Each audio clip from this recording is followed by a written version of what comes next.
How's it going, everybody? This is Dave Meltzer. We're here with Bryan Alvarez. We're going to be here for the next 2 hours talking pro wrestling. We're a week after WrestleMania, and we're not going to have any guests today because we want to take your phone calls and discuss what I'm sure will end up being the biggest show of the year, plus tomorrow's lottery, where they're going to be changing around some people from Raw and SmackDown, and I have no idea what they're going to be doing, but I guess we'll have more to talk about next week on that subject.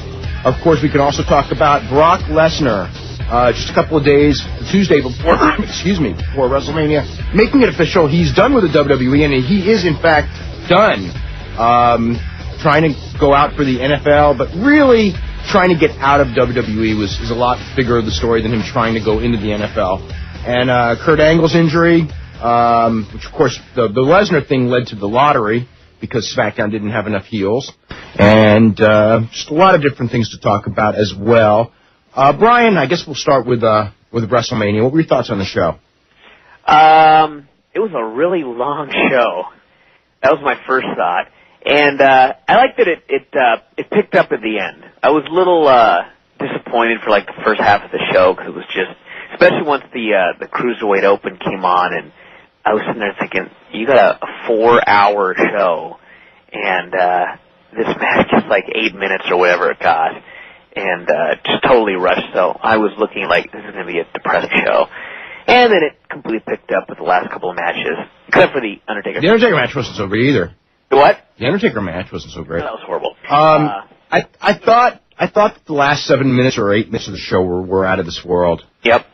So that made it for me. But yeah, I mean that thing, if that main event wouldn't have been good, I could have easily seen it being a thumbs in the middle or a thumbs down show. But then again, you know, I mean it's Chris Benoit's biggest match of his career. He's in the ring with Shawn Michaels and Hunter. I mean, how bad was it? It couldn't have possibly been a bad match. Yeah.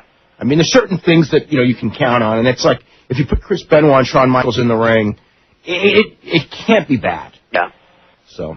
And I think that it would have been even better in maybe, on maybe a shorter show or something like that, because I think that crowd by the end was just dead. And the fact that there was as much heat as there was for that kind of surprised me, actually. Well, it was a very different crowd, you know, especially obvious in the Bill Goldberg-Brock Lesnar match when they got a reaction that would have been, that they would not have gotten anywhere else. Something very unique happened at WrestleMania in Brock Lesnar-Bill Goldberg match. Not totally shocking, but I'll tell you what, you know, when I was younger, saying that somebody sold out meant that they took a lot of money to do something that they didn't want to do. That was constituted selling out. Now, selling out constitutes refusing to take a lot of money for something that you don't want to do. That was the most amazing, stupid crowd reaction that I saw. And, I mean, you talk about, like, in the main event, the crowd really helped make that match. It was very, very unique. I don't think that any other crowd, I mean, if you watch the reaction that Chris Benoit had gotten ever since switched to Raw, every Monday night it had been disappointing. I mean, not in the ring when the match was going on because he was having good matches, but when he would come out for his entrances, when he would come out to talk, you know, it was not the reaction that you want the new champion to get.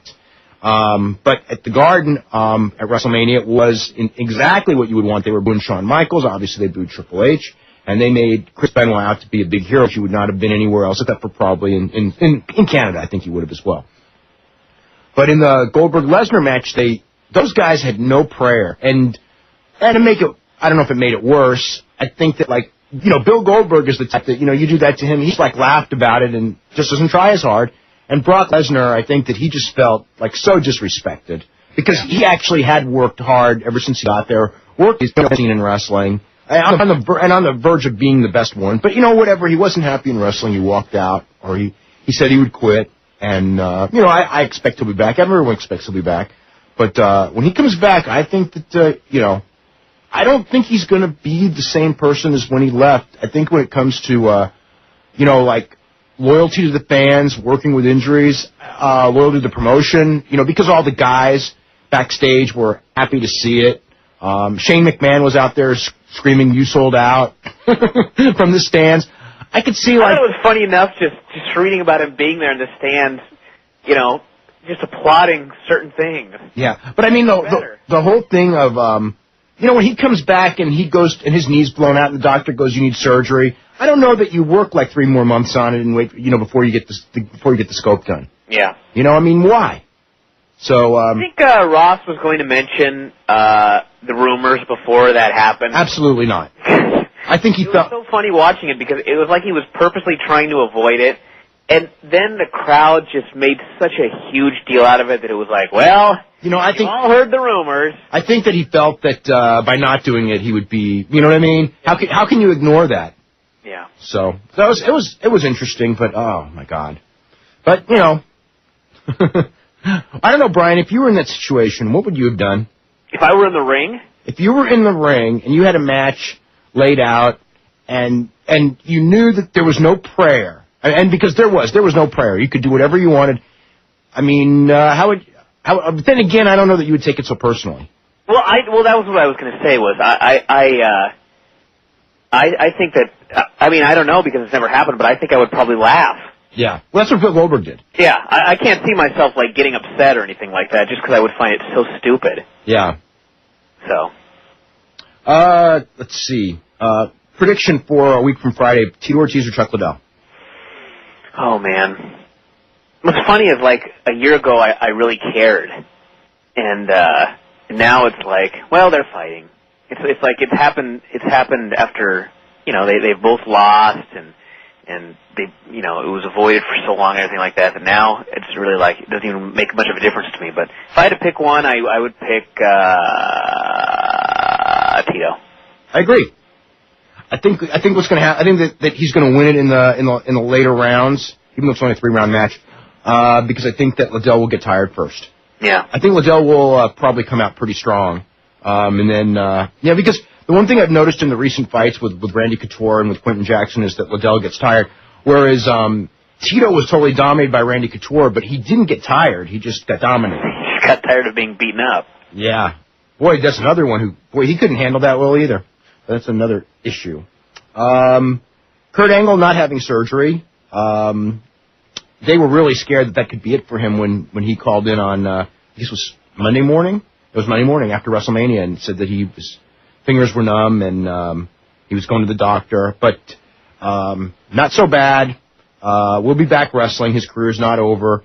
And as far as Ric Flair goes, he's not even taking time off. No. And not only is he not taking time off, but he took a backdrop on the floor at WrestleMania.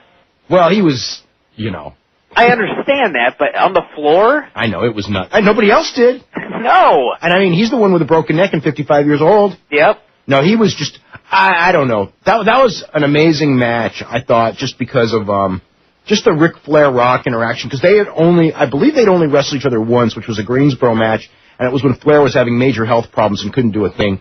And I think that, they both wanted to make it better, because, Rock, I don't know if you know the story, but when Rock was a kid, he had a poster of Ric Flair on his wall, and, Ric Flair was his favorite wrestler, as anyone growing up in the Carolinas, which Rock did at one point in his life.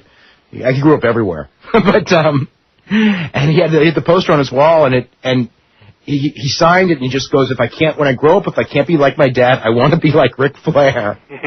So, I mean, that's what WrestleMania was to him. It wasn't a grudge match that the angle led to. It was just Rock and Ric Flair out there just having fun, and I think, would like to see them wrestle next year. In a single match? Yeah. I bet if Flair's healthy, I bet it would be really good. Yeah. It's just a question of Flair's health. You can't count on anything a year from now with Ric Flair. No, but if I were going to count on someone still wrestling a year from now, it would be Ric Flair. Well, I'm sure he's not going to retire because I've decided that Ric Flair will never retire, that they're going to have to, drag him kicking and screaming out of this business. Yeah. At first I thought, he'll still be taking backdrops, too, and he's 95 and they're doing some sort of in-ring ceremony at a pay-per-view. Him and Mae Young. Yeah. Let's see. Let's get to a phone call first. We will start with Alan in Deerfield Beach, Florida. Alan, what's going on? Hey, Dave, how's it going? It's going pretty good. Great. I wanted to ask you about the Hall of Fame ceremony. Any particular reason that Santana wasn't inducted by Valentine? I don't even remember who inducted Santana. I think it was Shawn Michaels.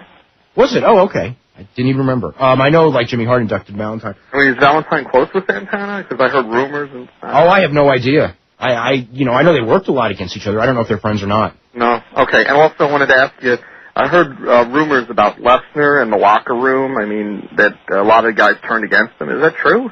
Yes, absolutely, 100% true. No, really. I think that.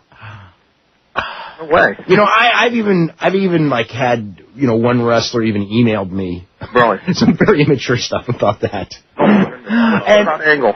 No, not about Kurt Angle. No, about Brock Lesnar. No, the Kurt Angle. He's supposed to be close with Lesnar. Did he turn on him too? That I don't know. I have no idea. I just know that a lot of guys felt that, and I mean from their standpoint, he may very well have been immature. He probably will come back, and I think that they know it and he doesn't know it. And they think that he's a little bit spoiled, and in a sense, he probably is. Nevertheless, it's his decision, and you got to make your decision right or wrong, and he made the decision, and I think that there's a lot of them who kind of resented the fact that he got a big push. Mm-hmm. But the bottom line is like a lot of guys get big pushes. Batista got a big push. Mark Jindrak was going to get a big push. You know what I'm saying? Brock Lesnar got a big push, but the reason he stayed on top was because he was really good, and he improved by leaps and bounds, which by the way, no one is denying. But there's like, when I hear somebody say like, oh, look at all that Bob Holly's done, mm-hmm. and Bob Holly broke his neck, and it's like, Brian, do you remember why Bob Holly ended up with a broken neck? Oh, yes. Because he was trying to be a bully with Brock Lesnar, which was stupid on his part, so he got a broken neck for being stupid. Wow. Okay? And I'm not saying it's not Brock Lesnar's fault, but it's more Bob Holly's fault than Brock Lesnar's. It wasn't even really Brock's fault because it wasn't like he was trying to break his neck. No. He was trying to do a move, and Bob dead weighted him, so he just gave up and let go of him. Yeah.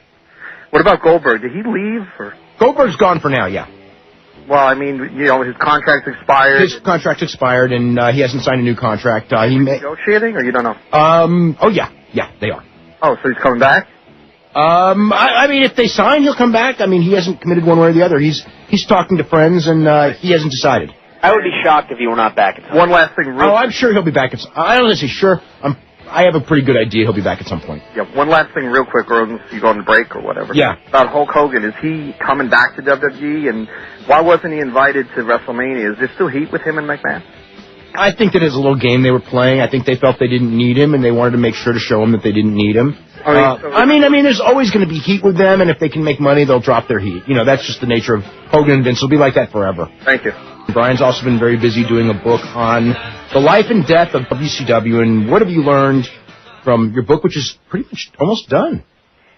I've learned it was the most incompetent wrestling organization of all time, run by the most incompetent people of all time. Yes, from reading it, that's the conclusion I came to as well. Yeah. And and it's amazing that they ever got to where they got. It really is. Because I still can't. You know what it shows? It shows, and I've seen this before in business. Sometimes you're just lucky. Yeah. Right? Like especially like with wrestling, 'cause it's a fad business, and you get the right act at the right time, or you get the right, you kind of. And I mean, Nitro was kind of a revolutionary thing, but they were still incompetent even during the good periods. Yeah. I mean, the one thing that amazed me really more than anything else, I think, was that they did not screw up Goldberg. Yes, they did. Well, they did, but they didn't screw him up before he got over. Yeah, that's true. They did Wrath, though. They did what? Wrath. Wrath? Brian Clark?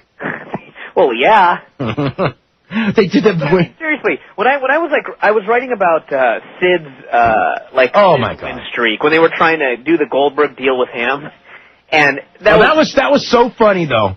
But that was funny even when it was going on. I mean, you didn't write it any funnier than I remembered it. No, I just wrote what happened. Yeah. And it was a complete and total disaster. And I just read that, and then I watched how WWE screwed up Goldberg, and I was just writing the last chapter about how everybody was waiting for Goldberg versus Rock and Goldberg versus Austin, and thinking about what actually happened. And just writing about that made me think, they took Goldberg out of the power plant, and they made him a huge star. No, but you know what, though? It was the fans that made him. Yeah, but the fans were wanting to make so many people. That's true.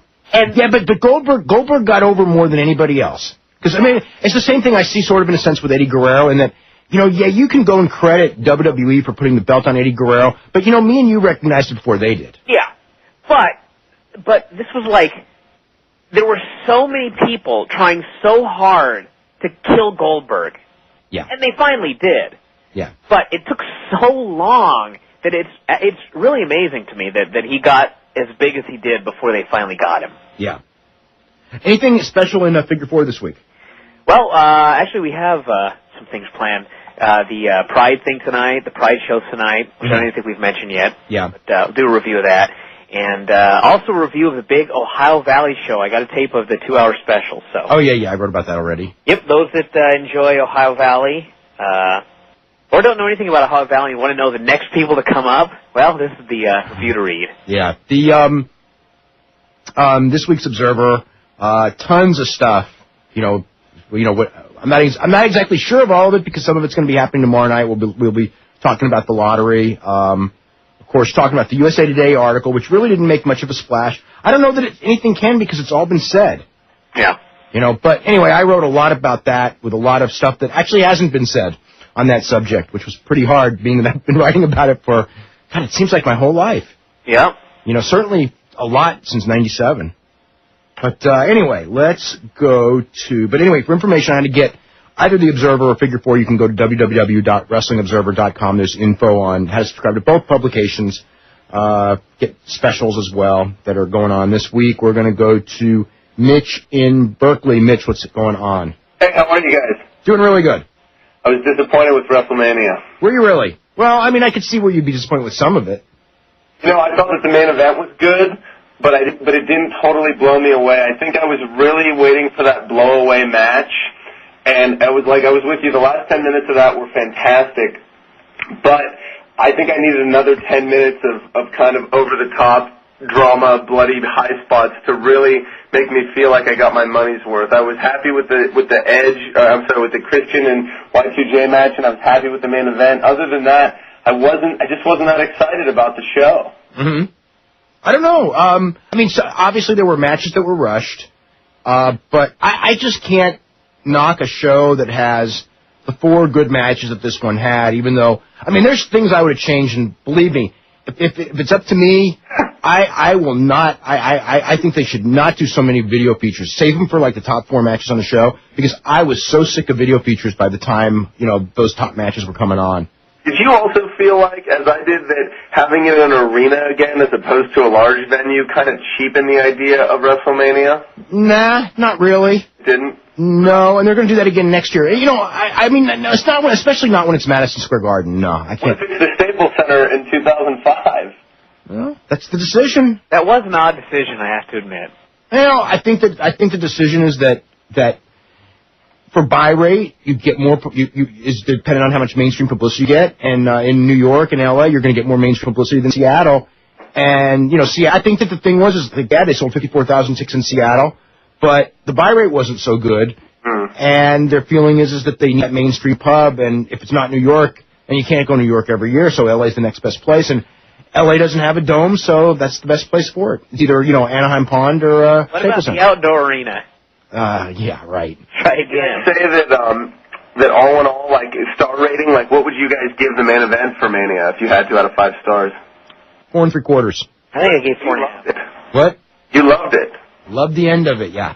Yeah. I have a hard time being able to say that I'm complaining about it for the same reason as the Guerrero-Lesnar match. I didn't love either match, but I don't want to make it vocal because I know how influential this show is on the product because I'm so grateful. I mean, I was legitimately touched and moved to see 2 hard workers, not necessarily marquee guys, over the last number of years be in the main event at the very end. Yeah. I felt like that was a happy ending for me. Yeah. Well, I think that we'll see what happens. I mean, Benoit's going to get at least a couple of months until Triple H's recommitments are over, and then, well. Do you see a ladder match next month in Edmonton with him and Shawn Michaels? Maybe a 3-way. It depends on if Triple H is going to be available. Another 3-way, like a rematch? No. That's when I watched Monday. That's what it seemed like to me. But then again, I don't know. They may be moving somebody, one of those 3 guys to the show, so I don't know. Do you think it's a bad idea to break up Evolution if they're going to right now? Yes, I do. That's going to hurt. I don't know that they are, but if they do, I think it's a bad idea. Yeah, but at the same time, they need some heels on that SmackDown side. I mean, there's no question. And if you're going to get a heel on the Raw side to move over, the Evolution guys are the most over heels. Do you have any idea who's been rumored to move which where? I have no clue. I haven't really even thought about it deeply. I mean, yeah, they could move Triple H. Yeah, they could move Randy Orton. I mean, those are the two top heels on the show. I guess they could move Kane and do Undertaker and Kane, but I don't know. Great. I like that idea. Yeah, I know, but it's like Undertaker beating anyone else up. Yeah, but I mean, when I tell you what, that Undertaker Kane thing, boy, 2 minutes into that match, it was just like, boy, this is something that I have seen, and I never liked it when I saw it before anyway. I was happy that he didn't wear the purple and black, personally. Really? I think the thing with, like, the Undertaker gimmick was I think that everyone just wanted to see it again. They didn't actually want to see him wrestling. Right. I think this was something he should have saved for, like, after he retired, and they had a ceremony, and he came back, and everyone cheered, and then he left again. Once they levitated the ring, I was embarrassed to announce that I'm a fan again. Yeah, that thing was really hokey. In fact, that was the first time watching Raw in about a month where, I spent, like, the first 20 minutes of that Raw. I mean, the minute Kane was in the ring, I didn't even know how hokey they were going to get. I started reading, because I had some books to catch up on. And I was just like, this isn't going to interest me. Not at all. Yeah. Do you think that Angle and Benoit is going to go further? Angle and Benoit? I'm sorry, I screwed up. Angle and Guerrero. That all depends on Angle's health, but yes, I think it's going to... I mean, that was the plan. The plan for the Los Angeles pay-per-view. Originally, it was a rematch with Guerrero and Angle, and it looks like that, again, depending again on what happens, they very well could do that, and that could wind up happening, but everything may be changing tomorrow. And what about the idea that the tag match came out of as it did, even though it was fun for Rock and Flair? Did you feel that it was not a good idea, that it should have been a grudge match with Orton and Foley? And are we going to get that grudge match? The single match? I think that we'll get the single match. Yeah. At SummerSlam or soon? I think at Backlash. Are you guys excited about where wrestling is? Unless Orton goes to their show, and then maybe they'll have to wait till the SmackDown pay-per-view. But I think Foley and Orton, whichever show Orton winds up on, that it'll be on the next pay-per-view. All in all, are you guys optimistic or pessimistic about where we're going with the WWE right now? I'm in the middle. I'm more optimistic than I was about a year ago. I'm not, because I still see the same problems where there's no new stars. I see them making more of an effort now. They're making more of an effort, and but the effort they need to make is in recruiting new athletes, and I don't see that, because yes, we may have, we're going to have some good main events with Chris Benoit and Eddie Guerrero as champ, no doubt. Absolutely. Okay, but so that's nice, but to me, the long-term, turnaround of this thing is depending on making new stars, and I don't see, for the year 2005 and the year 2006, those are the guys that have to be in camp now, and they're not there. Yeah. Would you say that Wrestlemania was a good showing of safer style of wrestling and yet still being entertaining? Absolutely. Cool. Well, hey, thank you so much for your time. I apologize for taking up so much. I really appreciate your show, and thanks for giving me the opportunity. Okay. One lesson, of course, there's the Pride pay-per-view that's actually going on right now. Or is it? Actually, it wouldn't be. It will actually start in a couple of minutes. I think there's quite an argument over not watering down your product. Because I felt that, like, you go back about 4 months ago, and, there was such a buzz about Pride. Every show there was a big buzz. And this one, granted it's a show from 5 weeks ago, but even when it was going on, I don't feel any buzz in the Pride product at all. And, maybe we will coming, once they start, building up the matches for April 25th, which is the next major show. But right now, I think that they've lost some steam. Well, I think part of it is just that, this was one of those shows where you didn't really have a lineup until the last minute, and then it was like a B show, and, all that stuff put together. It's like, why would there really be any interest unless you're like a real hardcore Pride fan? I think when they start, like you said, when they start building up the Grand Prix and they get all the matches lined up and everyone's thinking about, we could have this and this, then I think it's going to be back to where it was. But for now, it's like, I'm watching this because I like Pride, and that's really the only reason, because I totally forgot the show was today until, I don't know if you put in an update or something. I put it in the update, yeah. So that must have been where I heard about it, but, other than that, I would have had no idea.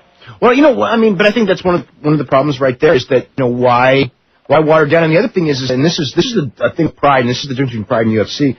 UFC, we get that card, and they're often, it's only like one or two big main event matches, and the undercard are usually unknowns, although they're good fighters.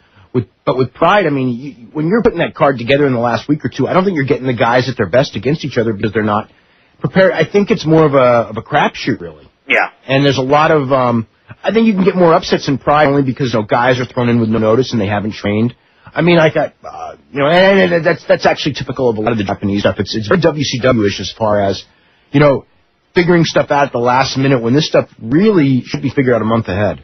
Well, I think that a lot of fighters are starting to catch on because, Josh Barnett did an interview saying, well, I'm training right now for the Grand Prix because if they ask, it'll probably be the week before. Yeah. But then again, it's like you still, even if you've been training the whole time, you have no idea what you're training for. And also the motivation of maybe is very different from the motivation of yes, I am. Yeah.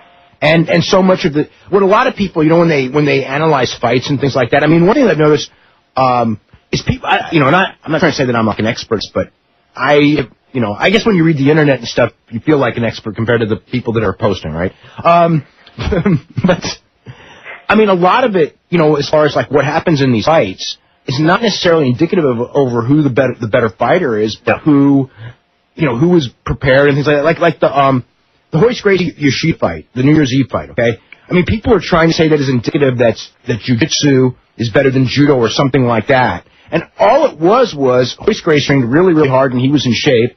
And Hidehiko Yoshida, who's a bigger guy, didn't train at all. And for about 8 minutes, there was a stalemate, and then Hidehiko Yoshida hit the wall. And, I mean, the guy who's going to hit the wall, he's dead. Yeah. I don't care if you're big. Like, if you're Bob Sapp fighting a 200-pound, if you're Bob Sapp fighting Chemo, and that's a perfect example of it. When Bob Sapp hit the wall, I mean, people, Chemo's a feared striker. Chemo's not a feared striker. Bob Sapp hit the wall. I mean, Paul Varlins could have knocked him out. He hit the, you know what I mean? What's funny is you would think that by now fighters would have figured this out. But to me, it's just like, how can you be Yoshida and think you don't have to train? I realize you manhandled the guy. Because he manhandled him the first time, and he was hurting real bad. And I think he was totally overconfident. If he had used, it's New Year's Eve, the pressure's on you to get in there because of the war, and obviously there's no way he could have been ready, so he figured, well, if I can't be ready, I'll take an easy opponent, and it turned out that opponent wasn't very easy. Yep. That's what happened. We're going to go to Justin in Oil City, Pennsylvania. Justin, what's happening? Hey, guys. Hey. I have a question about one Chris Jericho. Yes. I like the Trish turn because, in theory, it makes Christian more important and he can sort of be a player instead of just fading away. And you can get Jericho over big as the jilted party. But since the angle has apparently been planned out for a long time by Jericho, do you happen to know if the long-term idea was always for her to turn on him in a swerve, or did they have in mind, like, doing the big kiss at Mania to a giant pop? No, this is exactly how it's supposed to go. I gotcha. Yeah. Because it has a lot more legs this way. Right. Now it can go for months, and eventually I'm sure they'll get together at the end. Right. But that can't be for a couple of months. Okay, I thought they would do it in reverse. Out longer than that. Yeah, well, hopefully. Yeah, but someone's going to screw up and get hurt or something before, you can't plan the thing forever because then you'll never get there. Yeah. Right. Especially with the lottery, they may switch Christian to their side. Right. That'll teach them. That'll teach them to have a long-term angle. That works. Yeah. Yeah, I figured they'd do it the other way around, where they got together and then she turned on him down the road. But I guess it works the same way. They could have done that. Eventually that was. Yeah, I actually figured that was going to happen the way it did a couple of weeks ago. But yeah, it could have happened. This was one of those rare angles where I totally never saw it coming. Really? God, but if you watch, I was like, you've been writing about WCW and you don't see this one coming? Well, no, because I didn't think this was a totally different kind of swerve. Yeah. Because the WCW swerves were nonsensical. Yeah. There was no reason for them. Whereas this swerve, when it happened, I was like, well, he did bet a Canadian dollar. You know what I mean? Yeah. It really made sense in the end. So plus, it's time for her to turn. She'd gone about as far as a babyface for now as she could, and she's not. With Victoria, as the lead babyface holding the title, she's really not. There's really no feud there. Yeah. Okay. So do you know, is this designed to move Jericho to the top as a face, or is it just something? No, it's designed to keep him away from getting beat by Triple H. Right. Okay. Yeah. I think I said too much truth in that one. All right, I have one more question, which is, a month before they're doing a pay-per-view in Edmonton, why is Benoit all of a sudden from Atlanta, Georgia? Beats me. I've been thinking the same thing ever since they announced it. I figure, like, why don't they at least wait until the week later, after the Edmonton show? But I don't have an answer, and it's something that only WCW would have done, but WWE did it. All right, thanks a lot, guys. Okay, very welcome, Justin. Thank you very much. We're going to go to Jonathan in Savannah. Jonathan, what's going on? Hey, what's going on, guys? Not too much. I had a couple questions for you. The first one is, what was the reason for Ron Simmons' release? He got in trouble. I think basically they asked him to go into alcohol rehab, and he said no. Okay. Yeah, that's the reason. Okay. Some of the stuff that's going around is that I don't want to address it other than like I kind of am, but some of the stuff that's going around is not true. Okay. About the reasons for his release. And I guess my other question has to do with the lottery, which I know you said you're not really sure what's going to happen, but I'm hoping, although I know judging from SmackDown, I'm hoping it's not coming true, but knowing them, it's going to happen. Is there the possibility, or actually, the possibility that Heyman is going to be removed as general manager of SmackDown? I actually expect that. In replacement of Stephanie? I actually fear that. That's my fear. That's why I'm really dreading the lottery. I'm not so much worried about the talent as I'm worried about that. I mean, I heard Vince's speech, and that was the conclusion I came to, and then I watched SmackDown on Thursday, and I came to that conclusion even stronger. Yeah, I think that even before they came up with the draft idea, I think the idea was that he would be done soon. Just watching the TV. I mean, the idea originally was for him to be done at Survivor Series last year or something like that. I mean, it was like I think that was Survivor Series was the original plan, and it just was working so well that they just kept postponing it and postponing it. Yeah. So why now change it? If it's working, why? I mean, I know she wants to get on. Because it's Stephanie, and then you can just, you only go so long. Okay. It's her birthright to annoy us. I forgot. You don't think she would go to Raw maybe and? No, I mean I like Bischoff on Raw. I guess that's possible. Well, they could always do a thing where Bischoff and Stephanie have a romance and try to steal the company from Vince. Oh, that's true. I forgot about that. I mean, that is Eric's fantasy. He even said it on. He even said it on like real quickly that on Raw a couple weeks ago. That's true. So maybe they'll go somewhere with that. Okay. And is there any plans? I'm hoping not for Shane to come back and electrocute Kane's testicles again. I don't think Shane's going to work with Kane, but I mean, come back and have to be an active or part. Well, eventually, I don't know if it's happening now, but obviously it's going to happen at some point. That's one of those things that he'll always come back to. All the people that you really don't like, they always come back. Yeah. Like Hulk Hogan. Yeah. They just always come back. Yes. Okay, that was it. Okay. Thanks a lot. Very welcome. Okay, we're going to go to Ed in Laredo. Ed in San Antonio. What's going on? Hey, guys.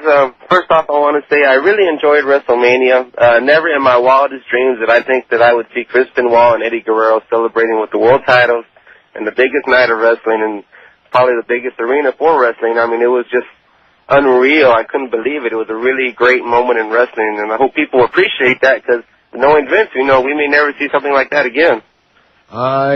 Yeah, I will say that, if you had said a year ago, I would have said no way. Although the Benoit, there were plans for Benoit to win the title last year that ended up getting nixed. Uh-huh. But, winning it at WrestleMania and winning it, with the kind of fanfare that they gave it and with the kind of push that they gave it, I mean, they certainly went all out to make it work. Yeah, it was really enjoyable. And another question I have is you just brought up Hulk Hogan's name a minute ago. And I was thinking, when he was negotiating with NWA, he kept postponing it, and supposedly it was because he was working to get on WrestleMania. WrestleMania is come and gone, so do you think he'll actually do the TNA, or is that just going to be... I don't think he ever had any intention of doing it. I think it was a way to get his name... I think it was his way to get his name out there, and, the fact that the plan probably didn't work the way he expected...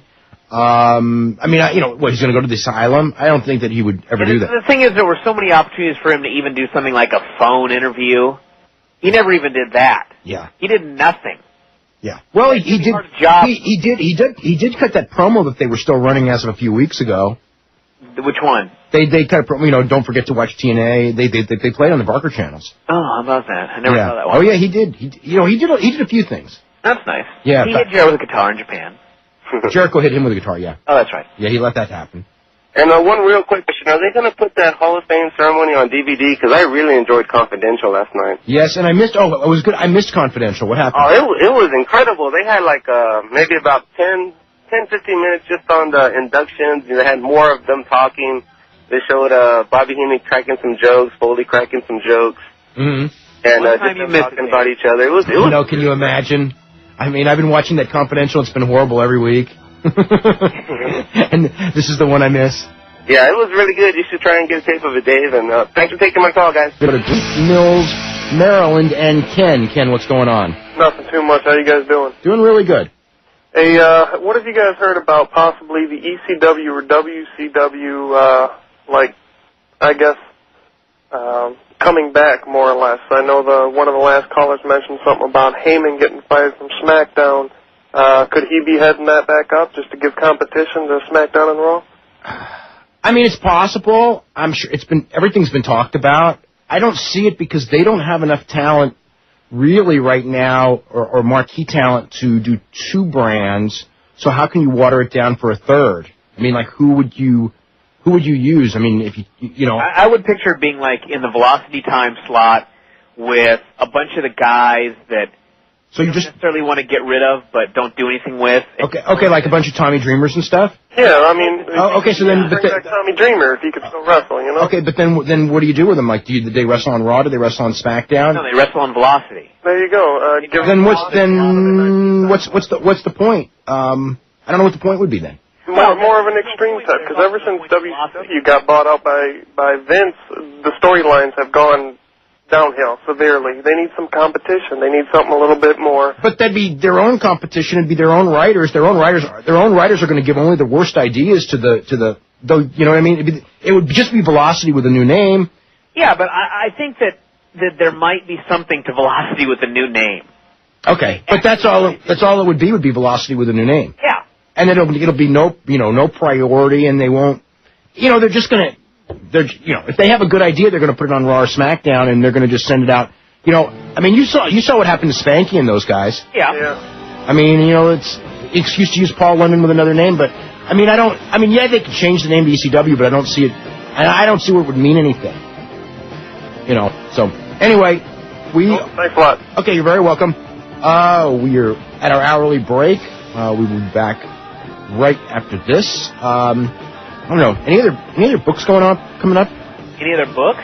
There's like a million books coming out, aren't there? See, Flair's coming out in the summer. Yeah. Triple H's bodybuilding book. Did you hear who was writing Triple H's bodybuilding book? Who's writing it? Yeah. You didn't hear, Brian? Oh, no. Take a guess who's writing who's going to be the guy? Shane McMahon. Oh, no, it's much better. Oh, God. Vince. Mark Madden. Really? Really. Yeah, and I'm sure he's very familiar with bodybuilding terminology. Oh, yes. Yeah, we're going to go to Seattle and Jim. Jim, what's going on? Hey, Dave, how's it going? Actually, I would like to talk about Brock Lesnar. Okay. With regard to the crowd reaction, I'm sort of surprised that you guys were surprised. I mean, I agree that... I wasn't surprised at it. I just thought it was stupid. Well, I agree that literally, saying you sold out, that doesn't actually make any sense. But, you guys are always talking about how they need to build new stars. And with Lesnar, that was actually the one that they did. Held it for 2 years to give him wins over, Rock and Hogan. And then he walks out, and I can see where the fans would be a little resentful of that. But he also worked when he was injured and everything like that. I mean, it's well, one thing you have to consider is a lot of fans don't know any of that. Yeah. They don't understand any personal issues or anything like that, or why he would walk out. They just see, he was pushed real hard, and now he's just going to quit. That's true. Yeah. But I mean, he walked out on tons of money. How's that selling out? No, I totally agree that it's not selling out, but well, really, they don't know that either. Yeah, but they kind of do. Yeah, but they don't. He just.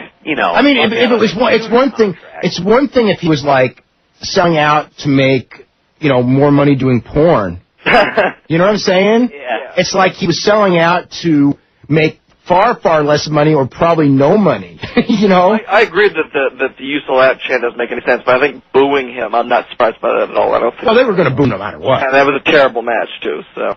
Yeah, but they helped make it a terrible match. Well, this is also true. Yeah. But also, in terms of WrestleMania, you guys were also saying that, again, it didn't really push any new stars, but I thought it was encouraging, and then compared to, like, the lean years, where, you know, WrestleMania 11, you had that horrible Nash title run that just wouldn't end, and the main event was Bam Bam Bigelow versus Lance Taylor. At least now, they're still trying to appeal to the hardcore fans and giving us, you know, Benoit and Eddie on top. Not just hardcore, anyone. I mean, like, you got to remember some of those WrestleManias are totally forgettable because they were no good. That's true. But I think that, you know, at least they're not just throwing stuff to the wall and seeing if it'll stick, that they're appealing to the fan base with good matches and with good champions. They'll keep us watching. Yeah, I mean, if they do keep watching and everything like that. I mean, you know, with Eddie, of course, you know, it was natural because the crowd picked Eddie. And with Benoit, it's their attempt to see if it's going to work. And if it doesn't work, it's okay because, you know, it's going back to Hunter anyway. Yeah. So, you know, even if it does work, it's going back to Hunter. So what does it matter? Anything else, Jim? Yeah, the one last thing I wanted to say is that you're talking about Paul Heyman leaving and replacing with Stephanie, how bad that's going to be. I think that Paul Heyman's general managership has just been bad anyway. I'm really sick of that idea. Well, I mean, I don't like that thing, but I think he's done a great job because, especially getting John Cena over. Well, yes, but they've just made him so weak. He gets beat up by the talent, and he gets bested by the talent every week. I mean, he never gets an advantage over them. Yeah, that's the same thing with Eric. Well, that's how, you know, I mean, you got to remember, though, when he was brought in from the beginning, it was to be that because he was only supposed to be temporary. I guess. And I think that the idea that he was helping Cena so much, they didn't want to pull the plug on it so fast. We are going to go to the phone and go to Atlanta and Tom. Tom, what's going on? Yeah, how's it going? Going good. Farouk being let go. Any story behind that? We talked about it earlier, but I'm sorry. Yeah, you just they asked him to go to alcohol rehab. He said no, and quite frankly, I think that was even if nothing had happened, I think that was sort of inevitable because you know, he was the oldest active, you know, wrestler with the exception of Ric Flair, and he's not exactly Ric Flair. Right. I'm going to shoot a few questions at you. I read a great article in Brian's newsletter with regards to how they really need to bump up, do a pseudo territory system. That was awesome. You know, I didn't even talk to Brian about that. That article. They really need to dump millions and millions of dollars into the development of new stars so they can avoid another one of these lottery things again. That's why I am not so bright on the future. I mean, I think the last month has been some pretty good stuff, and there's definitely momentum. But long-term momentum comes from, you know, the constant churning out of new stars, and they're not, you know, they're not signing the new people they need to sign. I mean, like even with the shock of something like Brock, you know, a whole bunch of people are gone from the roster now.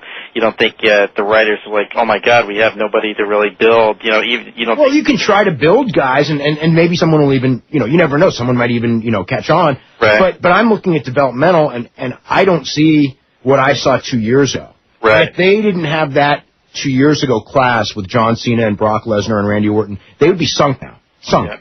So you know, those guys kept them going through their, you know, stupidity of, you know, their creative stupidity and through, you know what I'm saying? Yep. And now I think that at some point something is going to happen.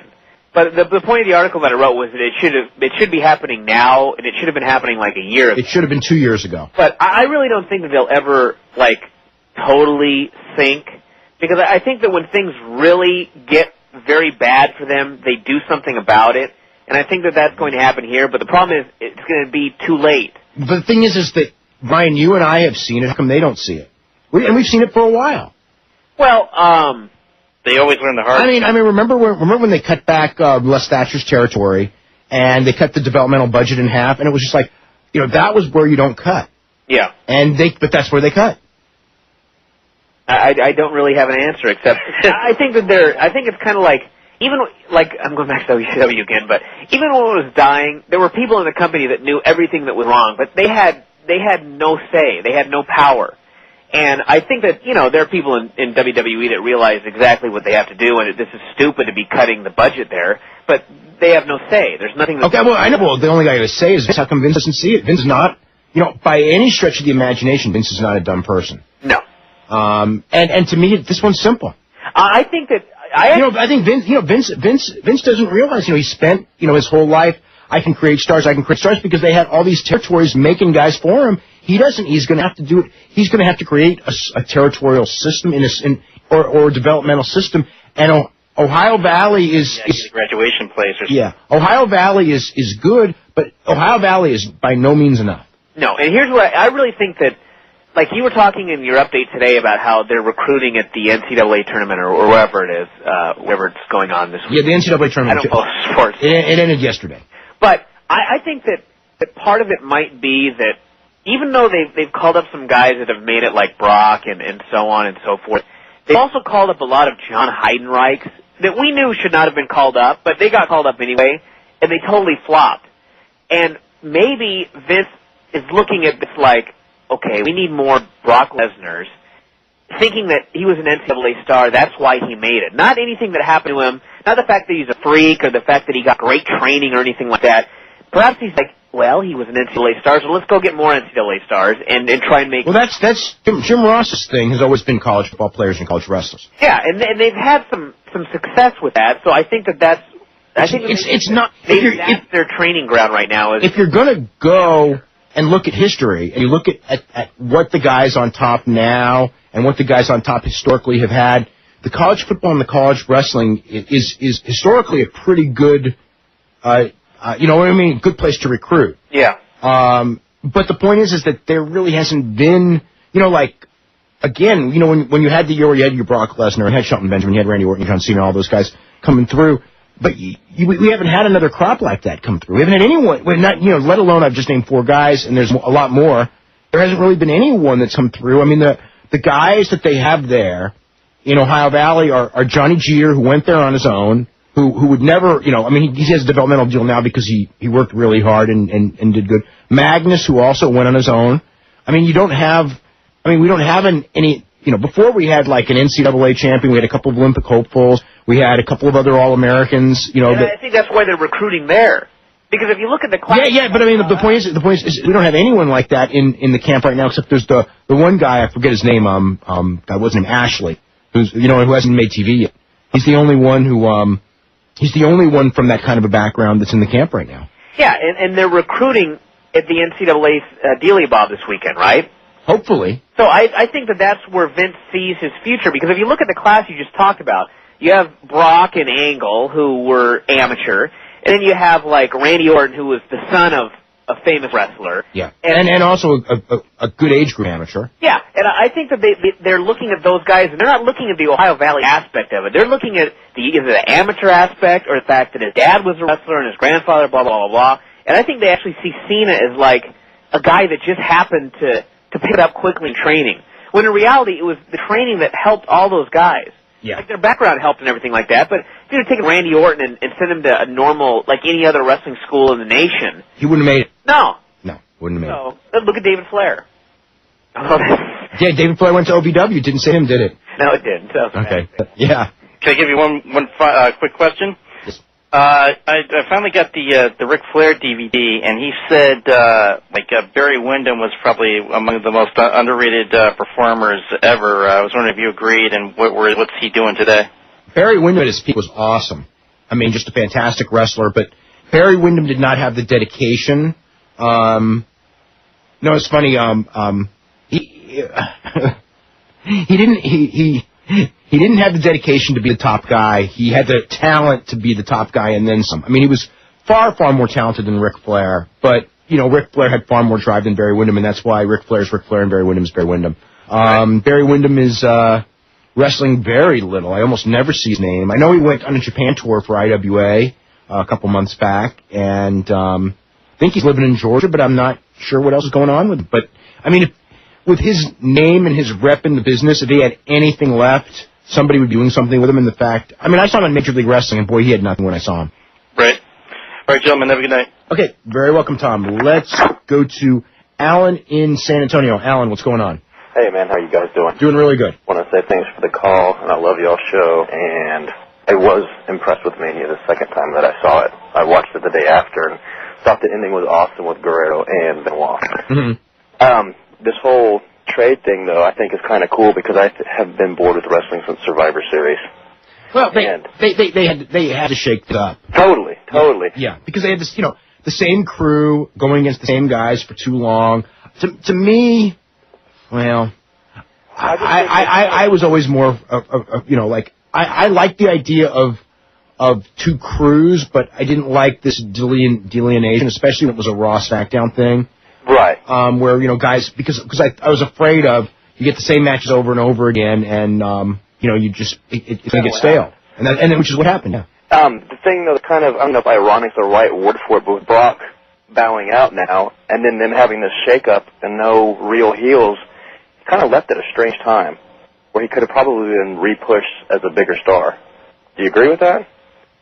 Yeah, but this was done in response to him leaving. It wasn't like that's true, but you think that... Yeah, but that's you know what, though? But that has not...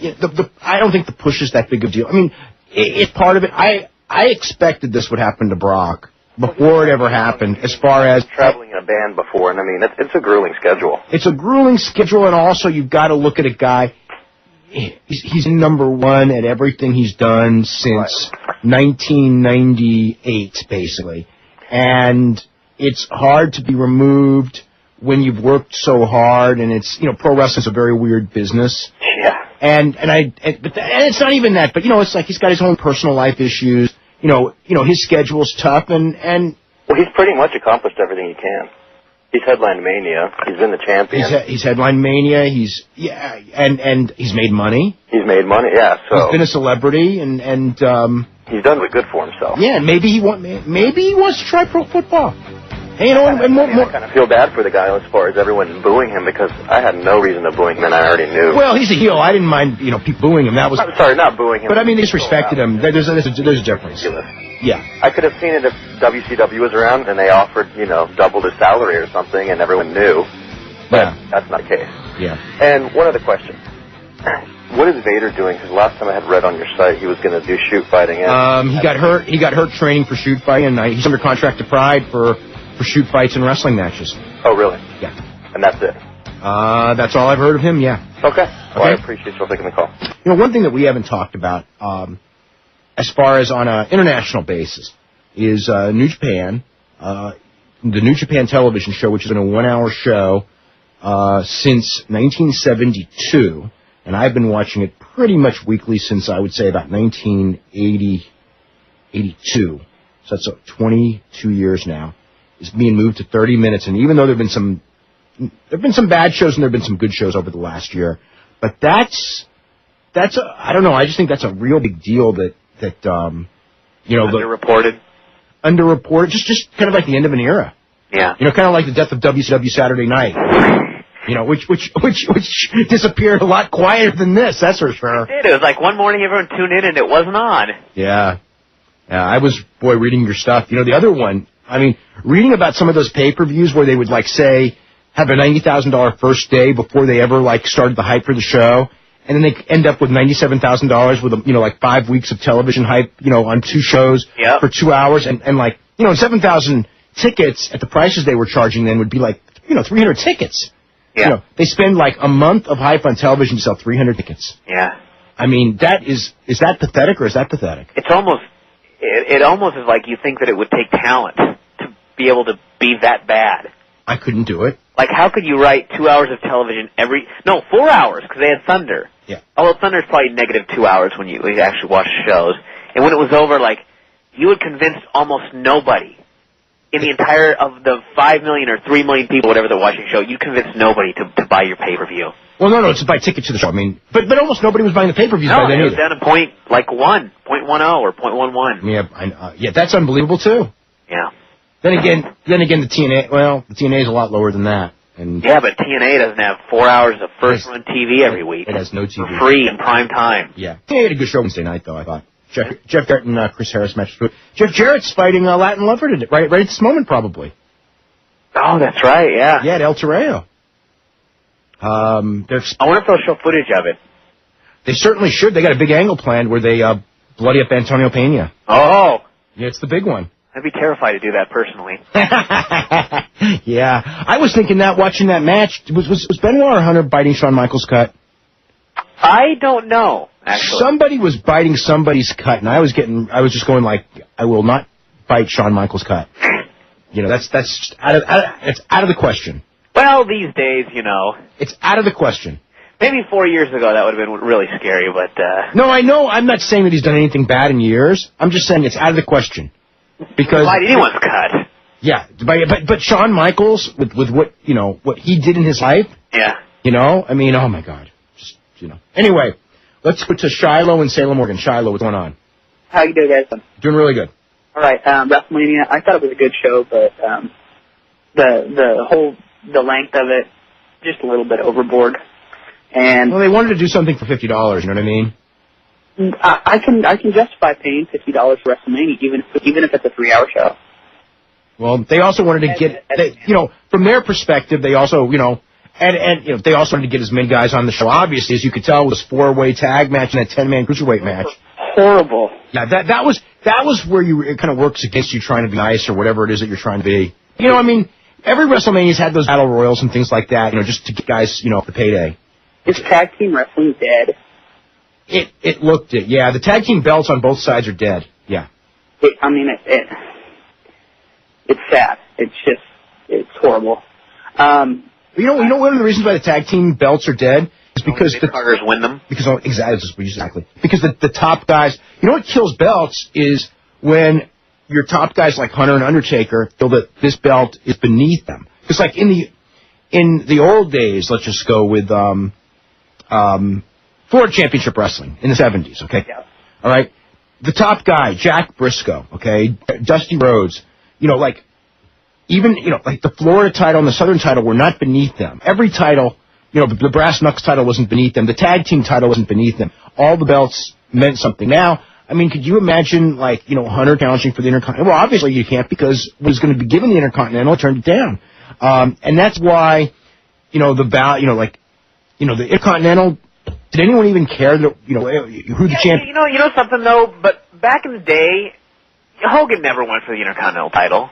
And really, no top stars did, but there was. Yeah, they did when Randy Savage was there. He was practically the number 2 guy.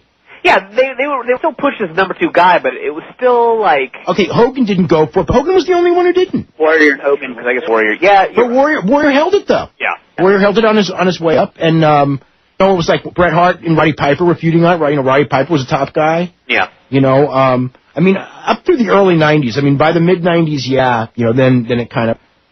A little bit, but even then you had Shawn and Razor, and those, you know, Shawn was a main eventer on pay-per-view, while, before, during, and after he's Intercontinental champ on many occasions. Even with those tag belts, I mean, him and Nash, you know. Him and Nash had the tag belts. Although they did kill him at that point by just vacating him or whatever they did. Well, that's because he was vacating all the belts in those days. Yeah, it was built around, you know, main eventers going after tag titles and stuff like that, so that was good. Yeah.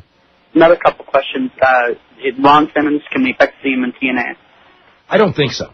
It wouldn't shock me, but I don't think so. Okay. I was kind of disappointed to see that they let him go. But I didn't know the issues. It's just inevitable. They fired him after that angle, right? Was he aware when he was doing that angle that he was going to be canned? That is a very good question. I think he should have had a hint. He should have, but it was really. I mean, I just was watching it on TV, and I feel that was weird, wasn't it? I'm not sure like that of the timeline yet, but it was so like part of it was there was that finality to it, but then at the same time it was like, well, they also keep it open. Yeah. So you know what I thought was so weird was, and knowing the way they operate and think, is that Bradshaw was the one who got pinned in that match. Yeah, that when I saw that, I thought, okay, they must have fired him after this show.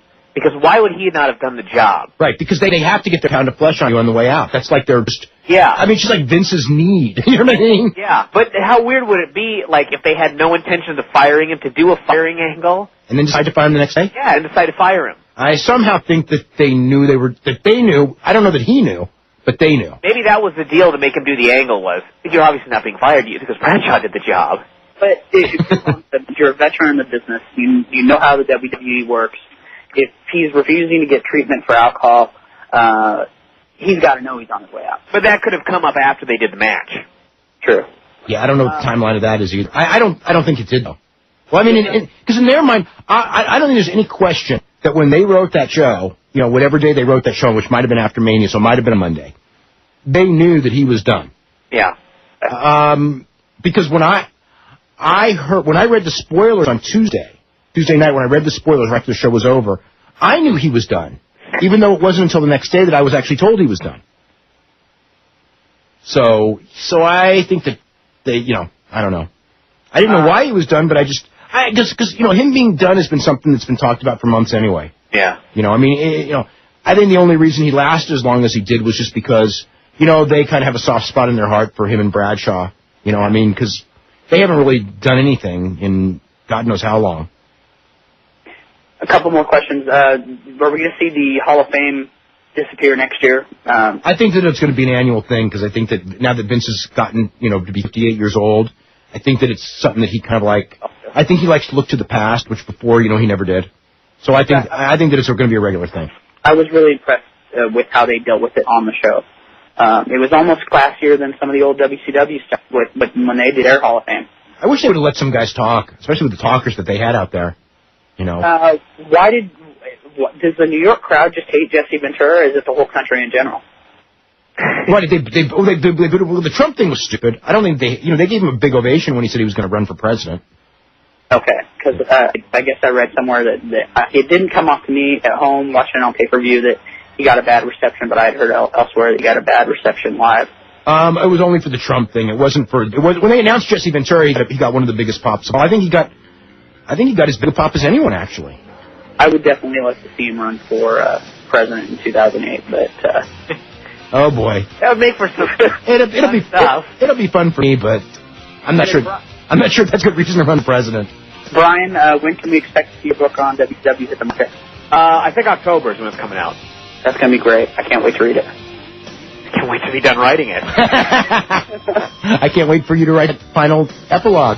But it's really good. I mean, really good. And there's nothing that I didn't know before, but boy, reading it all at once, oh boy. Reminds you. Oh my God. Oh my God. Yeah, what could I say? We're going to go to Mike in Hayward. Mike, what's going on? Hey guys, I just wanted to see if there was any truth to possibly HBK doing like a heel Christian angle. I read somewhere about that, and I just wanted to see if there was any truth to it. I haven't heard it. That doesn't mean it's not happening. I mean, I could certainly see him going heel for a Canadian. You know, I mean, I recommend it. You know, for him to be a heel and go against Chris Benoit in Edmonton. Does it seem like if they're going that way? I think they're going with a three-way unless they change Hunter or something. I don't know. You know, we'll have a better idea. As I said, we'll have a lot better idea on Monday night where they're going with everything.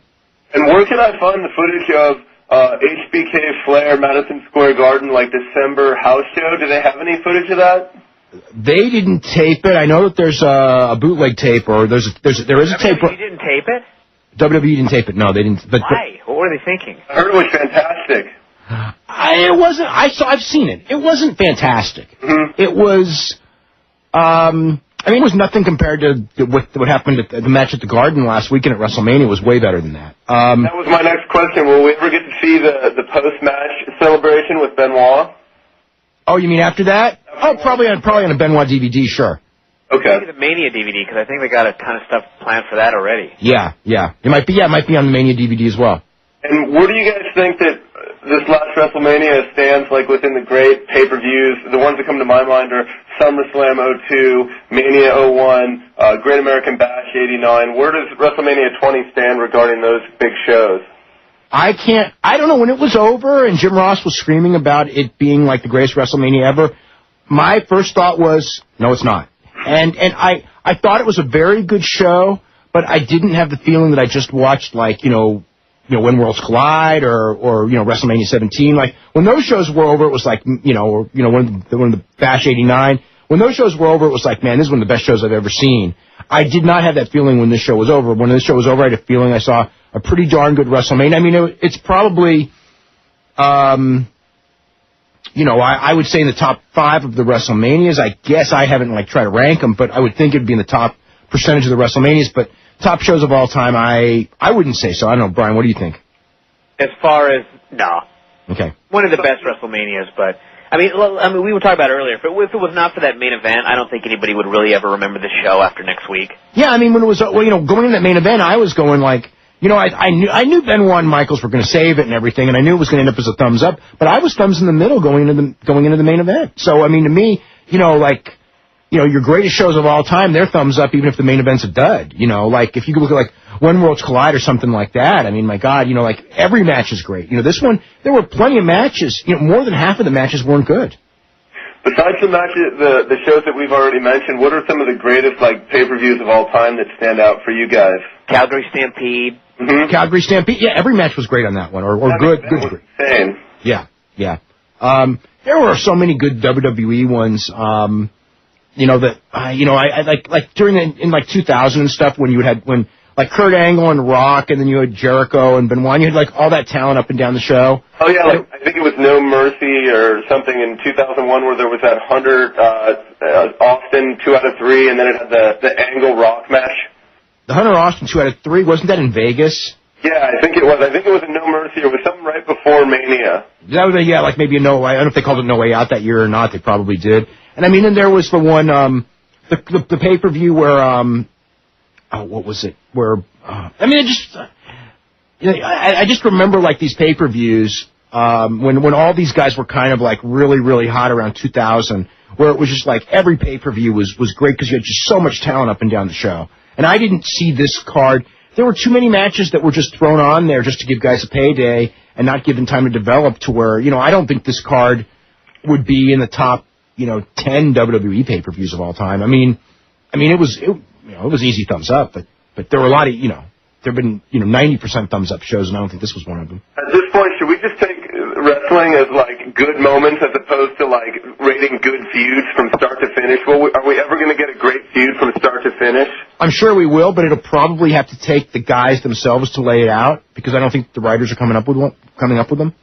And also, one last question. In writing the WCW book, Brian, do you think, my opinion is that there was not a really great feud, outside of a few good angles, there wasn't really any great 5-star matches or top-to-bottom pay-per-views pretty much since Hogan came in 94? There were a few great pay-per-views. Like, are you talking about great pay-per-view top-to-bottom? I'm talking about ones that just had great matches and was not necessarily just angles, but great, to the quality of, like, some of the stuff in 94 and in, like, 89 they were doing. I seem to recall, like... 96, there were some really good shows. 6 was really great. Yeah, there were a couple of shows in 96 that were really great. Yeah. But as far as, like, top to bottom after that, mostly because the top was so horrible, no. Yeah. I had a hard time being able to get over for some of the shows in 96 because of the absence of blood, like in War Games and stuff. Well, I don't think you need blood. Blood used correctly is fine, but if I saw, if there's great, I could see a show without blood and it can be a great show. I can too, but when it's a cage match, it just kind of seems to be expected. Yeah, well, it was expected except when they banned it. They also did a better job than any company that ever has or ever will exist in killing the cage match.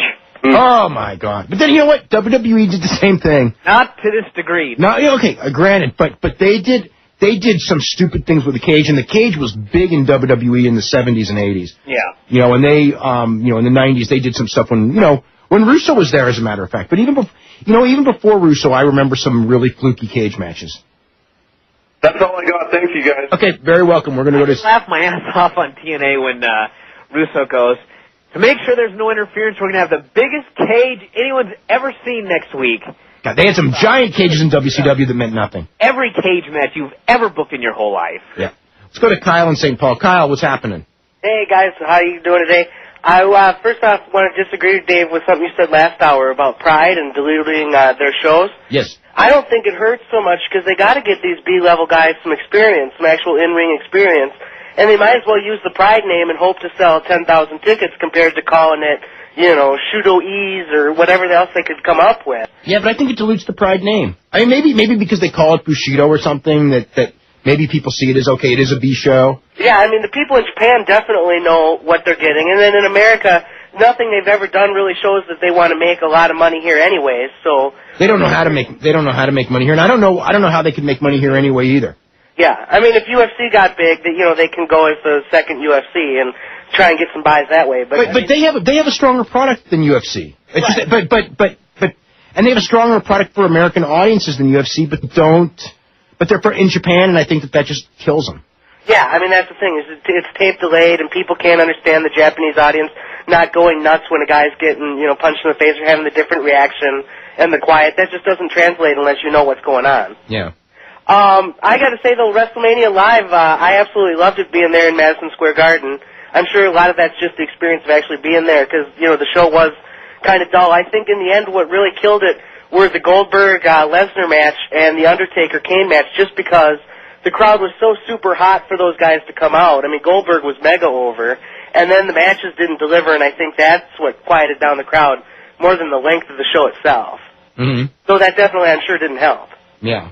Undertaker, you know, well, we've gone over the Undertaker thing. I mean, just... I couldn't believe how many people were excited for that. I was just like, everybody was excited for the ring entrance. Yeah. And they were excited for the match, but then then reality struck. Right. But I mean, people like getting into the building were excited to see that match. And that was one I certainly was not excited to see. I went to the WrestleMania in '96 in Anaheim, and outside the building, you know, I was all excited about seeing Bret Hart and Shawn Michaels for an hour, and then it ended up, you know, it was a great match, but I actually expected a better match. But in line and everything, there was no question that the match that people wanted to see was Ultimate Warrior and Triple H. By far, more than Bret Hart and Shawn Michaels. And it wasn't for Triple H because he wasn't even a star then. Right. You know, they just wanted to see Ultimate Warrior, and they did blow the roof off the place, and then... Thankfully, the match only went 90 seconds because, unlike the Undertaker match, the people didn't see through it. Right. You were asking yesterday who was going to end up having to introduce that Undertaker-Sid match, and it was Christian that got the... what did he have to say? He said, you know, he remembers this as a match that ushered in a new dark age for the WWE. Actually, it was the beginning of the turnaround because of the Hart-Austin match on that show. Right. Yeah, I know. I think, and I'm sure he meant it as if, you know, it was supposed to mean that the Undertaker, you know, got big again or something. But yeah, I thought, he was about 2 years off on that one. Yeah. Oh well.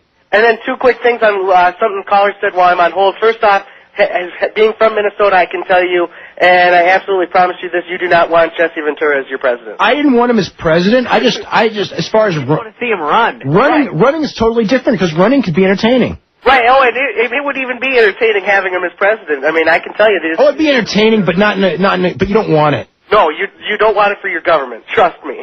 Yeah, I knew that when he was running and when he got elected. I'll tell you what, that night he got elected, it was like, oh my God, you know, I know the frickin' governor, and they're nuts. They're nuts. That's all I can think of. And I mean, it's not. Yeah, it is a reflection on Jesse. I mean, as far as, you know, Jesse's. It's funny. I think Jesse is a lot like Vince McMahon, in that they only see the world as their world, and that's not really good for a governor. No. It's not necessarily good for a wrestling promoter, although Vince has made it work for him, but, you know. Yeah, and Jesse just wasn't ready for the media to actually, like, criticize him. And nor would Vince be. Right. You know, I mean, Vince freaks out at, you know, a lot less than... Bob you know, Costas. Yeah, but I mean, like, you know, think of Vince was like the commissioner of baseball right now. Yeah. I mean, he'd have a meltdown. Yeah. I mean, he's had meltdowns already on TV. Yeah, so that would definitely be bad. And then I also think that, you know, WCW didn't have, like, the all-time remembering, you know, all-time greatest pay-per-views in '96, but those shows, especially right before the NWO came in, right after with the Cruiserweights and the Luchadors, and, you know, I mean, those were some great shows. That was a great year. When Rey Mysterio first came in and was wrestling like Malenko and Psicosis and those guys, and that was revolutionary at that point. Yep, and even Jericho's heel turn. You know what else? There were one or two ECW pay-per-views that were really off the chart. That Anarchy Rules in Chicago, I think it was. '99. Yep, that was. Yeah, that was awesome. Yeah. Very first one. Yeah. Yeah, Bears Eagle was pretty good. Yeah. And then even some shows like WrestlePalooza was, you know, obviously '97 was a good show that wasn't on pay-per-view. Yeah. So yeah, I mean, yeah, I think you know, maybe '94 wasn't great, maybe '98 wasn't great, but 2 years there they were pretty entertaining. Yeah. We got to go ahead to a break right now. Anything else, Kyle? Oh, have a good night, guys. Okay, thanks very much. We're going to Carlo in West Haven, Connecticut. Carlo, what's going on? Hey, how's it going, Dave? Going pretty good. Well, ask your opinion about the Hall of Fame. I thought it was nice to have it for WrestleMania, but I thought it was just, no, I understand, you know, wrestling's supposed to be fake, so that the Hall of Fame is fake too, but I like Tito Santana and Greg Valentine and those guys, but it's just not having Hulk Hogan and, you know, Bret Hart and Randy Savage. I mean, it just really makes it a joke, in my opinion. And I know. Well, I mean, I take it seriously, but I can't take it seriously because they already inducted Johnny Rods. You know what I mean? What about Pete Rose? And at least that was for the celebrity wing. But Pete Rose, yeah. I tell you what, you know what's funny is there were people very upset that you would think would not be upset, that were very upset about Pete Rose. Just that it was kind of like a slap in the face of, the other 10 guys, who actually were wrestlers. Do you have any idea how they choose who chooses that? Is there? I think that like there were. I'm not sure exactly who. I'm sure it's like Vince, Jim Ross. I'm guessing maybe Jack Lanza, a couple of other guys. Got together and I don't know exactly what the process is. Ultimately I think it's just who Vince picks. So I mean, if the person is not going to be there, then he won't be inducted. Is that right? I mean, I don't know that they even asked Hogan. The only one that I know they asked that turned it down was Backlund. And I guess they kind of asked Bruno. You know why he turned it down? Backlund? Yeah. I don't know why he turned it down. He was very. I heard he was nice about it, but it was one of those. I think that might be who else was being inducted. Perhaps he was mad about something. I don't know. Because Flair's still active, that's why he wasn't inducted. Yeah, they're not going to induct an active person, I don't think. Yeah. Although they inducted, they've inducted Moolah, haven't they, or have they? I'm not even sure. I don't think they have actually. Oh, okay, I don't know. But I don't know, so. I don't know if they've inducted Moolah because I don't know if she's active or not, but she's around sometimes. You know if Vince takes it seriously at all, or just? I think Vince takes it pretty seriously. Yeah. Oh yeah. Yeah, but not like hard and rigid, because if he took it that seriously, he wouldn't have put Pete Rose in there. Yeah. So he takes it seriously by Vince's standards, which means that like whatever I want, I'm going to do. Okay, thanks a lot, Dave. Okay, very welcome. That is all the time that we have. I want to thank everyone for calling in. We will be back next Sunday. Brian, have a really good week and finish up that book. Will do. All right, we'll be talking to Brian next week and probably have a couple guests next week as well. Have a good week, everybody. You're listening to the Wrestling Observer Live on the Sports Byline Radio Network. Shane McMahon was out there screaming, "You sold out," from the stands. I could see like... I thought it was funny enough just reading about him being there in the stands, just applauding certain things. Yeah, but I mean, the whole thing of, when he comes back and he goes and his knee's blown out and the doctor goes, "You need surgery." I don't know that you work like 3 more months on it and wait, before you get the scope done. Yeah. Why? So, I think Ross was going to mention the rumors before that happened. Absolutely not. I think he felt... It was so funny watching it because it was like he was purposely trying to avoid it, and then the crowd just made such a huge deal out of it that it was like, well, I think you all heard the rumors. I think that he felt that by not doing it, he would be, you know what I mean? How can you ignore that? Yeah. So it was interesting, but oh my God. But I don't know, Brian. If you were in that situation, what would you have done? If I were in the ring? If you were in the ring and you had a match laid out, and you knew that there was no prayer, and because there was no prayer, you could do whatever you wanted. I mean, but then again, I don't know that you would take it so personally. Well, that was what I was going to say. Was I think that I don't know because it's never happened, but I think I would probably laugh. Yeah, well, that's what Bill Goldberg did. Yeah, I can't see myself like getting upset or anything like that, just because I would find it so stupid. Yeah. So.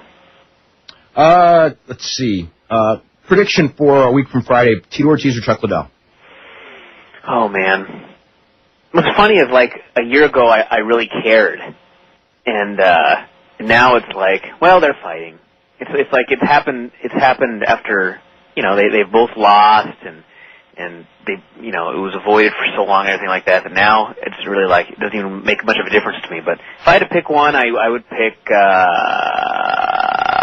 Tito. I agree. I think what's going to happen. I think that he's going to win it in the later rounds, even though it's only a 3-round match, because I think that Liddell will get tired first. Yeah. I think Liddell will probably come out pretty strong, and then because the one thing I've noticed in the recent fights with Randy Couture and with Quentin Jackson is that Liddell gets tired, whereas Tito was totally dominated by Randy Couture, but he didn't get tired. He just got dominated. He just got tired of being beaten up. Yeah. Boy, that's another one he couldn't handle that well either. That's another issue. Kurt Angle not having surgery. They were really scared that could be it for him when he called in on, I guess it was Monday morning. It was Monday morning after WrestleMania and said that his fingers were numb and he was going to the doctor. But not so bad. We'll be back wrestling. His career's not over. And as far as Ric Flair goes, he's not even taking time off. No. And not only is he not taking time off, but he took a backdrop on the floor at WrestleMania. Well, he was, I understand that, but on the floor? I know, it was nuts. Nobody else did. No. And I mean, he's the one with a broken neck and 55 years old. Yep. No, he was just, I don't know. That was an amazing match, I thought, just because of just the Ric Flair-Rock interaction, because I believe they'd only wrestled each other once, which was a Greensboro match, and it was when Flair was having major health problems and couldn't do a thing. And I think that, they both wanted to make it better, because, Rock, I don't know if you know the story, but when Rock was a kid, he had a poster of Ric Flair on his wall, and, Ric Flair was his favorite wrestler, as anyone growing up in the Carolinas, which Rock did at one point in his life. He grew up everywhere. But, and he had the poster on his wall, and he signed it, and he just goes, when I grow up, if I can't be like my dad, I want to be like Ric Flair. So, I mean, that's what WrestleMania was to him. It wasn't a grudge match that the angle led to. It was just Rock and Ric Flair out there just having fun, and I would like to see them wrestle next year. In a single match? Yeah. I bet if Flair's healthy, I bet it would be really good. Yeah. It's just a question of Flair's health. You can't count on anything a year from now with Ric Flair. No, but if I were going to count on someone still wrestling a year from now, it would be Ric Flair. Well, I'm sure he's not going to retire because I've decided that Ric Flair will never retire, that they're going to have to, drag him kicking and screaming out of this business. Yeah. At first I thought, he'll still be taking a shorter show or something like that, because I think that crowd by the end was just dead. And the fact that there was as much heat as there was for that kind of surprised me, actually. Well, it was a very different crowd, especially obvious in the Bill Goldberg-Brock Lesnar match when they got a reaction that they would not have gotten anywhere else. Something very unique happened at WrestleMania in Brock Lesnar-Bill Goldberg match. Not totally shocking, but I'll tell you what, when I was younger, saying that somebody sold out meant that they took a lot of money to do something that they didn't want to do. That was constituted selling out. Now, selling out constitutes refusing to take a lot of money for something that you don't want to do. That was the most amazing, stupid crowd reaction that I saw. And, I mean, you talk about, in the main event, the crowd really helped make that match. It was very unique. I don't think that any other crowd, if you watch the reaction that Chris Benoit had gotten ever since Switch to Raw, every Monday night it had been disappointing. Not in the ring when the match was going on because he was having good matches, but when he would come out for his entrances, when he would come out to talk, it was not the reaction that you want the new champion to get. But at the Garden, at WrestleMania, it was exactly what you would want. They were booing Shawn Michaels, obviously they booed Triple H, and they made Chris Benoit out to be a big hero, which he would not have been anywhere else, except for probably in Canada, I think he would have as well. But in the Goldberg-Lesnar match, those guys had no prayer. And to make it, I don't know if it made it worse, I think that, Bill Goldberg is the type that, you do that to him, he's, laughed about it and just doesn't try as hard. And Brock Lesnar, I think that he just felt, so disrespected.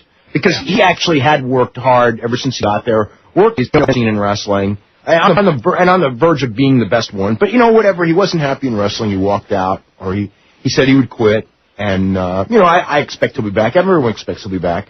But when he comes back, I think that, I don't think he's going to be the same person as when he left. I think when it comes to, loyalty to the fans, working with injuries, loyalty to the promotion, because all the guys backstage were happy to see it. How's it going, everybody? This is Dave Meltzer. We're here with Bryan Alvarez. We're going to be here for the next 2 hours talking pro wrestling. We're a week after WrestleMania, and we're not going to have any guests today because we want to take your phone calls and discuss what I'm sure will end up being the biggest show of the year, plus tomorrow's lottery, where they're going to be changing around some people from Raw and SmackDown, and I have no idea what they're going to be doing, but I guess we'll have more to talk about next week on that subject. Of course, we can also talk about Brock Lesnar. Just a couple of days, Tuesday before, before WrestleMania, making it official. He's done with the WWE, and he is, in fact, done trying to go out for the NFL, but really trying to get out of WWE is a lot bigger of the story than him trying to go into the NFL. And Kurt Angle's injury, which, of course, the Lesnar thing led to the lottery because SmackDown didn't have enough heels, and just a lot of different things to talk about as well. Bryan, I guess we'll start with WrestleMania. What were your thoughts on the show? It was a really long show. That was my first thought, and I liked that it picked up at the end. I was a little disappointed for the first half of the show because it especially once the Cruiserweight Open came on, and I was sitting there thinking, you got a 4-hour show, and this match is like 8 minutes or whatever it got, and just totally rushed. So I was looking like this is going to be a depressing show. And then it completely picked up with the last couple of matches, except for the Undertaker. The Undertaker match wasn't so great either. The what? The Undertaker match wasn't so great. That was horrible. I thought that the last 7 minutes or 8 minutes of the show were out of this world. Yep. So that made it for me. But yeah, I mean that thing, if that main event wouldn't have been good, I could have easily seen it being a thumbs in the middle or a thumbs down show. But then again, you know, I mean it's Chris Benoit's biggest match of his career. He's in the ring with Shawn Michaels and Hunter. I mean, how bad was it? It couldn't have possibly been a bad match. Yeah. I mean, there's certain things that, you know, you can count on, and it's like, if you put Chris Benoit and Shawn Michaels in the ring, it can't be bad. Yeah. So. And I think that it would have been even better in maybe, on maybe backdrops too, and he's like 95 and they're doing some sort of in-ring ceremony at a pay-per-view. Him and Mae Young. Yeah. Let's see. Let's get to a phone call first. We will start with Alan in Deerfield Beach, Florida. Alan, what's going on? Hey, Dave, how's it going? It's going pretty good. Great. I wanted to ask you about the Hall of Fame ceremony. Any particular reason that Santana wasn't inducted by Valentine? I don't even remember who inducted Santana. I think it was Shawn Michaels. Was it? Oh, okay. I didn't even remember. I know, like, Jimmy Hart inducted Valentine. I mean, is Valentine close with Santana? Because I heard rumors. And I have no idea. I know they worked a lot against each other. I don't know if they're friends or not. No. Okay. And also wanted to ask you, I heard rumors about Lesnar in the locker room. I mean, that a lot of guys turned against him. Is that true? Yes, absolutely, 100% true. No, really. I think that. No way. You know, I've even like had, you know, one wrestler even emailed me. Really? Some very immature stuff about that. About Angle. No, not about Kurt Angle. No, about Brock Lesnar. No, the Kurt Angle, he's supposed to be close with Lesnar. Did he turn on him too? That I don't know. I have no idea. I just know that a lot of guys felt that, and I mean, from their standpoint, you know, he may very well have been immature. He probably will come back, and I think that they know it and he doesn't know it. And they think that he's a little bit spoiled, and in a sense, he probably is. Nevertheless, you know, it's his decision, and you know, you got to make your decision right or wrong, and he made the decision, and I think that, you know, I think that there's a lot of them who, you know, kind of resented the fact that he got a big push. Mm-hmm. But the bottom line is like, a lot of guys get big pushes. Batista got a big push. Mark Jindrak was going to get a big push. You know what I'm saying? You know, Brock Lesnar got a big push, but the reason he stayed on top was because he was really good, and he improved by leaps and bounds, which by the way, no one is denying. But there's like, you know, when I hear somebody say like, oh, you know, look at all that Bob Holly's done, mm-hmm. and you know, Bob Holly broke his neck, and it's like, you know, Brian, do you remember why Bob Holly ended up with a broken neck? Oh, yes. Because he was trying to be a bully with Brock Lesnar, which was stupid on his part. So he got a broken neck.